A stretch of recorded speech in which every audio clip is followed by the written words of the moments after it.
Imana irakunda mu Burundi kandi Imana irakunda abarundi kandi kazoza keze kirahari keza cyane kubera barakina mu mutima wabo wose kandi bazotera imbere kuri mwaka yo bazotora igikombe. Mu Burundi vyabaye igitangaza ca mbere kubona umuzungukazi yemeza ko atakindi gihugu kiryoshe kubamwo nk'u Burundi. Uwo muzungukazi akaba yagiye arahura n'ibibazo vyinshi mu gihugu c'u Burundi. Neza ni umwe mu bakinyi b'intwarikazi FC.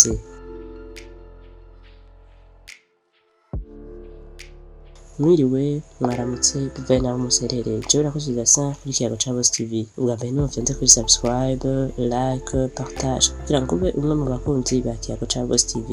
Commentaire zozo tuzikeneye ku bwa mbere. Tuba tumaze iminsi tuvuga amakuru yo hanze y'igihugu. Uno musi naho tugaruka mu Burundi tuyaga cane ku bitangaza cabonetse ku muzungu yaje ava muri Leta Zunze Ubumwe za Amerika ahitamo kuza kwibera mu Burundi. Nkuko mubibona uyu ni umunyamahanga afise urukoba rw'abazungu akaba aturuka muri Leta Zunze Ubumwe za Amerika aho bita Western kari mu gisagara citwa Kansas. Ako karere mwumva bivugwa ko kakanya cyane ku rugero runini cyane kaba kegereye igihugu ca Canada. Muri ako karere indimi zivugwayo ni igifaransa n'icongereza. Aho rero mpejeje kubabwira niho uyu muzungu yitwa Samantha Torres aturuka. Tugaruke cyane mu buto bwa Samantha Torres. Uwo Samantha Torres mwumva yakuriye mu buzima bubi cyane aho iwabo yari umwana w'umuhererezi ariko bikagaragara ko atahabwa urukundo nk'uko abandi bana baronka.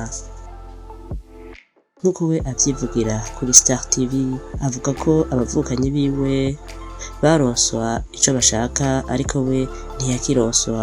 Ivyo rero bikaba vyakozwe na nyina wiwe yamwibarutse. Se wa Samantha Torres ntivyari uko. Se wiwe yaramukunda cane ariko amahirwe mabi yagize nuko se wa Samantha Torres ataramuhira kenshi kumvo z'akazi. Uwo se wa Samantha Torres yama mu mission yo kuja hanze y'igihugu. Ku myaka 16 yari afise, Samantha yaciye afata ingingo yo kuja kwipangira muri ghetto kuko yari yabonye ko atoguma mu bukoroni bwa nyina wiwe. Amaze gusohoka urugo niho yatangura kuza arihereza amadroge canke ibiyayuramutwe kugira ngo yumve amahoro. Nk'uko yavyivugiye kuri Niko TV, Star TV na African TV, yavuze ko kuva mu buto bwiwe ibintu bijanye n'iyobokamana atigera abikurikirana na gato kuko yavyumva nk'umugani canke ibitito. Umunsi umwe niho yiyumvira ko yokwinjira mu rusengero rwari hafi yaho aba. Ashitseyo yumva nta handi yoronkera amahoro, gutyo aca aba umukristo wo muri iryo shengero. Uwo Samantha Torres ataraja kubaka urugo rwiwe nk'uko avyivugira yavuze ko yigeze gukundana n'ikirara co muri Leta Zunze Ubumwe za Amerika aho ico kirara cica abantu benshi. Kugeza ubu ico kirara cari gikundanye na Samantha kikaba gipfunzwe imyaka yiwe yose y'ubuzima. Ivyo rero vyatumye Torres bimushira mu kababaro kuko avuga ko bari bakundanye cane. Nyuma yo gupfungwa k'umukunzi wiwe wa mbere batari bwabane, Samantha Torres yaciye yumvira ko yohitamwo uwundi bakundana.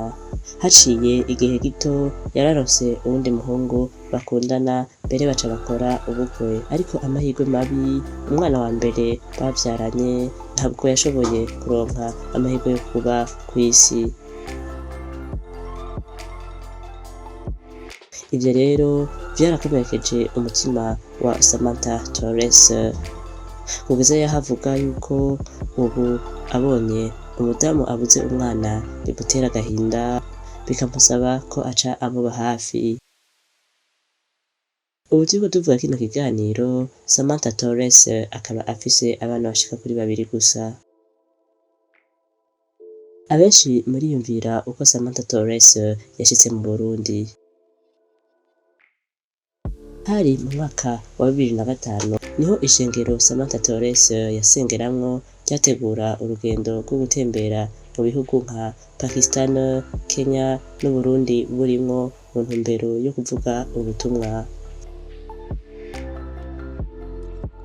Bashitse mu Burundi barahuye n'ibibazo byinshi, aho twavuga cane cane indwara ndetse n'ubukene bw'amafaranga kuko urusengero rwabo atabufasha bwabaha.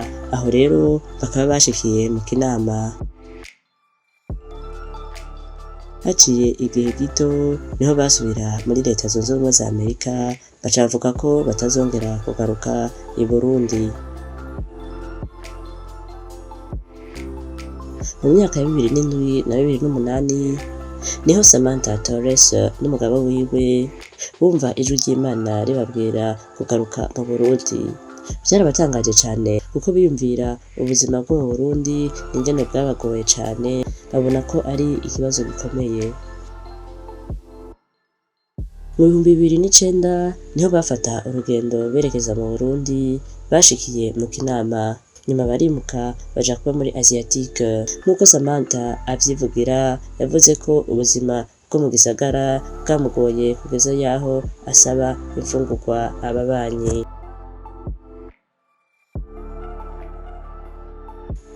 Haciye igihe gito, Samantha Torres yagiye guhura n'umugenzi wiwe amwiganira ibibazo yahuye navyo, niko guca amubwira ko imuramvya ubuzima bwaho buzimbutse cane kandi hanakanye nk'uko avyifuza.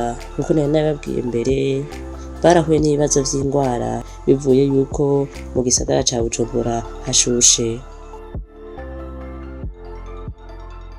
Neza hari imuramvya muri komine Bukeyi niho Samantha yaja kubayo. Yaciye anezerezwa cane no kubona abanyagihugu baho uburyo bitwaramwo. Samantha yagereranije imibereho yaho nk'iyiwiwe kuko abanyabukeyi ni abantu bafise urukundo. Ariko Samantha we byaramugoye cyane kugira amenyere ubuzima bwaho, ariko kugeza ubu arashima uko abayeho. Mbega uwo Samantha Torres ni iyahe mirimo arangurira i Bukeyi? Samantha Torres afise ivuriro ritoyi aho i Bukeyi, kandi akaba afasha abantu batishoboye bari muri komine ya Bukeyi. Samantha Torres avuga ko ubu ariko yiga kurima. Mbega Samantha Torres akunda iki?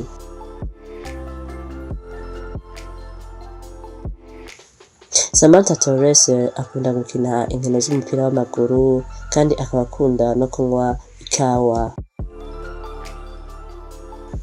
Ugukina umupira kwa Samantha Torres kwatanguye gute?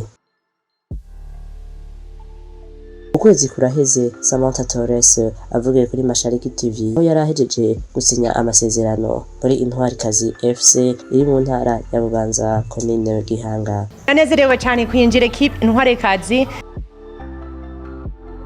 Kuri uwo munsi asinya amasezerano yavuze byinshi kuri kahise kiwe k'umupira.